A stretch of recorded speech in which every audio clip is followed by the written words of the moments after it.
जय श्री श्याम दोस्तों, कैसे हैं आप सब। आशा करती हूँ आप सब अच्छे होंगे, मैं भी अच्छी हूँ। और ये देखिए, श्याम बाबा के पास से आने के बाद बेटे की थोड़ी तबीयत ठीक नहीं थी, तो उसको हल्का हल्का फीवर सा आ रहा था, तो उसको लेके मैं डॉक्टर के पास गई थी। तो बस ये वहीं की क्लिप है, मतलब डॉक्टर के यहाँ की, क्योंकि हमारे यहाँ के फेमस डॉक्टर है, तो मैं यहीं दिखाती हूँ, बच्चों के स्पेशलिस्ट हैं। तो बेटे को मतलब ऐसे हो जाता था कि 15 दिन बाद फीवर आ ही जाता था, तो मैंने कहा इसको एक बार दिखा लेती हूँ।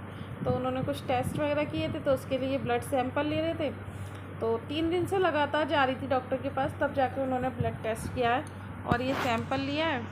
तो बस वही मैं आपको दिखा रही थी कि ये देखिए। और पता है, बेटा घबराने भी लगा था, क्योंकि उसको खून देखकर थोड़ा डर सा जाता है। तो मैं उसको मोटिवेट कर रही थी, मैंने कहा कुछ नहीं होगा, स्ट्रॉन्ग है। और उसको हंसा भी रही थी, साथ के साथ उससे बातें करती जा रही थी, ताकि वो थोड़ा डरे ना, क्योंकि मेरे घर में थोड़ा सब लोग, क्योंकि बच्चे थोड़ा डर जाते हैं ना ब्लड वगैरह देख के, और उसको तो बहुत डर लगता है। तो बस मैं उसको थोड़ा सा मोटिवेट भी करी थी कि कुछ नहीं होगा, स्ट्रॉन्ग है, स्ट्रॉन्ग बॉय है। और फिर उसने हंसते हंसते ब्लड दे दिया था।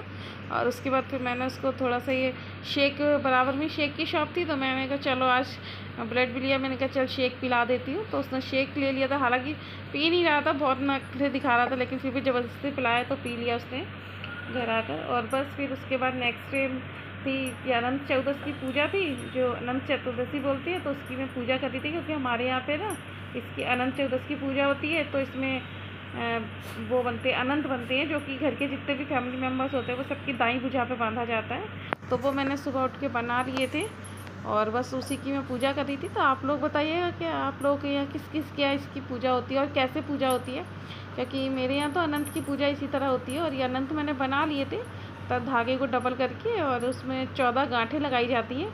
और उसके बाद सबकी पूजा के बाद सबकी अपनी अपनी भुजा पे, दाई भुजा पे बांध देते हैं। तो सबने बांध दिए थे, मैंने बच्चों के सबके बांध दिए थे, और ये पूजा कर ली थी, आरती कर ली थी, और कहानी होती है इसकी, तो कहानी भी की थी। और यहाँ साथ ही साथ मेरी जो मैं भगवत गीता कर रही थी अपनी शुरू से, तो वो भी पूरी हो गई थी, तो मैंने उसका भी पूजन कर दिया है। क्या कि अच्छा दिन था, तो मुझे लगा कि शायद मुझे पूजन कर देना चाहिए। तो बस इसके लिए मैंने लड्डू मंगा लिए थे और बस पूजन कर दिया था। साथ ही साथ अनंत चतुर्दशी की पूजा भी हो गई थी, और आज ही के दिन गणपति विसर्जन भी होता है। तो बस आज सब चीज़ थी, तो सबकी पूजा पाठ करके फिर अपने खाना पीना खाया था। और अभी सुबह का ही टाइम हो रहा है, हस्बैंड भी ऑफिस नहीं गए, तो मैंने कहा चलो जल्दी जल्दी पूजा कर लेती हूँ। और बस पूजा कर ली। अब मैंने हस्बैंड को बुलाया था, मैंने कहा मत्था वत्था टेक लो आप भी, और आके अनंत बंधवा लो, प्रसाद ले लो। तो वो अपनी ऑफिस की कॉल कर रहे थे, जब वहाँ से फ्री हुए तो फिर आ गए थे। तो बस आ गए हैं। तो अब मैं उनके अनंत मान लूँगी, क्योंकि ये सबके साइज़ के हिसाब से बनाए थे, बच्चों के छोटे छोटे बनाए थे, लेकिन सबके जो अनंत बनते हैं सब में 14 गांठें ही लगती हैं। तो यही मैं हस्बैंड के बांध दी थी, फिर इनसे कह के मैंने अपने भी बंधवा लिया था, मैंने कहा अब मेरे भी बांध दो, टीका वीका लगा के। और पूजा पाठ करके फिर अपना खाना पीना खाया। उसके बाद थोड़ा बेटे की तबीयत भी ठीक नहीं थी, लेकिन वही था, घर में रखती तो मोबाइल देखता रहता था, इसलिए मैंने उसको स्कूल भेज दिया था, क्योंकि उसकी ऑलरेडी 2-3 दिन से काफ़ी छुट्टियां हो रही थी। तो मैंने छुट्टी कराना ठीक नहीं समझा, स्कूल भेज दिया, क्योंकि अब एग्ज़ाम भी आने वाले हैं, तो छुट्टी कराना ठीक नहीं था, तो इसलिए स्कूल भेज दिया था। तो उसकी भी टेंशन हो रही थी। फिर मैंने कहा चलो कोई नहीं, घर पर रहेगा तो मोबाइल ही देखेंगे बच्चे, और क्या करेंगे, आँखों पर जोर पड़ेगा, इसलिए स्कूल भेज दिया था। जब स्कूल से आए तो फिर उसके बाद बच्चों की भी अनंत बांध दिया था, ये अपना बांध दिया था। हमें देख रही थी कि मेरा सही बंधा है या नहीं बंधा है। और बस फिर शाम के टाइम बच्चों का मन कर रहा था पिज़्ज़ा खाने का, तो बारिश का टाइम चल रहा था, मैं बाहर की चीज़ों को मोस्टली स्किप ही कर देती हूँ।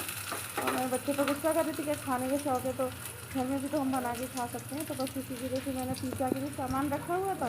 तो घर पर जो भी सब्जियाँ थी, जैसे कि प्याज, टमाटर, हरी वाली शिमला मिर्च, लाल वाली शिमला मिर्च मेरे पास रखी हुई थी, तो मैंने फिर बस घर पर ही पिज़्ज़ा बनाने की तैयारी कर दी थी बच्चों के लिए। चीज़ मंगा लिया था, बाकी पिज़्ज़ा बना दिया था। और देखिए मेरे पास पिज़्ज़ा सॉस भी नहीं थी, तो वो भी हमने घर पर ही तैयार कर लिए, काली मिर्च, ऑरिगेनो, चिली फ्लेक्स वगैरह डाल के। तो ये बहुत टेस्टी होती है और बहुत हेल्दी भी होती है, क्योंकि ये सब कुछ घर के ही इंग्रेडिएंट से बन जाती है चीज़ें, तो नुकसान नहीं करती हैं ज़्यादा, और इसमें हल्का सा नमक पड़ जाता है। और ये देखिए सब्जियाँ सॉटे कर ली हैं। और मेरे पास ओवन नहीं है, आप लोगों को पता है, तो मैंने मेरा जो तड़का पैन है उसमें ही मैंने पिज़्ज़ा बनाया ताकि वो एकदम शेप में बन जाए। और ये जो पिज़्ज़ा बेस मैंने बनाया था ये मैंने आटे का ही बनाया था, मैदा का नहीं बनाया था, क्योंकि मैदा नुकसान करती है और बच्चे नहीं मानते, इसीलिए मैं घर पर ही बनाती हूँ। तो ये देखिए पिज़्ज़ा मेरा कितना अच्छा बना था, बहुत अच्छा पिज़्ज़ा बना था, एकदम मार्केट जैसा बन जाता है। पिज़्ज़ा सॉस जो हम शेज़वान चटनी वगैरह यूज़ करते हैं उससे ये वाली पिज़्ज़ा सॉस ज़्यादा अच्छी लगती है। तो बस पिज़्ज़ा बनाया था। और ये देखिए महिमा भी आ गई थी मेरे पास, क्योंकि ये ना पहले मेरे साथ काम करती थी तो वैसे ही मिलने के लिए आई थी। तो वही मैं आपको दिखा रही थी। मुझे वो बोली कि मैम चलो किचन में चलते हैं, आपने क्या बनाया है क्या खाया है, तो बस वही मैं दिखा रही थी। और फिर नेक्स्ट डे आपको पता है कि इस समय बेटे की तबीयत ठीक नहीं है तो वीडियो ऐसी ही जा रही है। और ये नेक्स्ट डे देखिए बेटी पोछा लगा रही थी, मैंने उसको बोला कि पोछा लगा, तो मुँह से पोछा लगा रही है, अपने बातें भी करती जा रही, बहुत मुश्किल से काम करती है, काम करने के लिए बिल्कुल तैयार नहीं होती है, लेकिन फिर हो गई। और ज़रा सा मैंने बोला कि पोछा लगा के और पोछे का पानी फेंक देना, तो बोली मैं पोछा भी नहीं लगाऊंगी। देखो हाथों से भी इशारे करती, मैं नहीं लगाऊंगी, ऐसा नहीं है, लेकिन फिर कर दिया था, उसने पोछा भी लगा दिया, बालकनी भी क्लीन कर दी थी, कर देती है, लेकिन बहुत नखरे दिखाती है। तो बस यही करूँगी अपनी इस वीडियो की एंडिंग। अगर आप लोगों को मेरा ये छोटा सा ब्लॉग अच्छा लगा हो तो प्लीज़ इसे लाइक शेयर और कमेंट ज़रूर करिएगा। और अगर आप मेरे ब्लॉग पर नए हो, मेरी वीडियो पे, तो प्लीज़ इसे सब्सक्राइब कर लीजिएगा। जानती हूँ कि वीडियो पर डे नहीं आ पाता है, लेकिन कोशिश करती हूँ कि आपको पर डे वीडियो बना के दूँ, लेकिन कई बार नहीं कर पा रही हूँ, थोड़ा घर की समस्याएं हैं, बच्चों की तबीयत ठीक नहीं है, मौसम चेंज हो रहा है, हस्बैंड की भी तबीयत ठीक नहीं है, इसलिए पर डे वीडियो नहीं जा पाता है। पर कोशिश करूँगी कि नेक्स्ट टाइम वीडियो पर डे ही दूँ, जल्दी से जल्दी वीडियो दूँ। तो मिलती हूँ आप लोगों से अच्छे से नए ब्लॉग में, तब तक के लिए बाय। आप अपना ख्याल रखिए, अपने फैमिली मेम्बर्स का ख्याल रखिए, क्योंकि इस समय बारिश का टाइम है तो मक्खी मच्छर कीड़े मकोड़े डेंगू मलेरिया बहुत फैल रहा है। तो आप खुद भी सुरक्षित रहिए और अपनी फैमिली मेम्बर्स को भी सुरक्षित रखिए। चलिए बाय।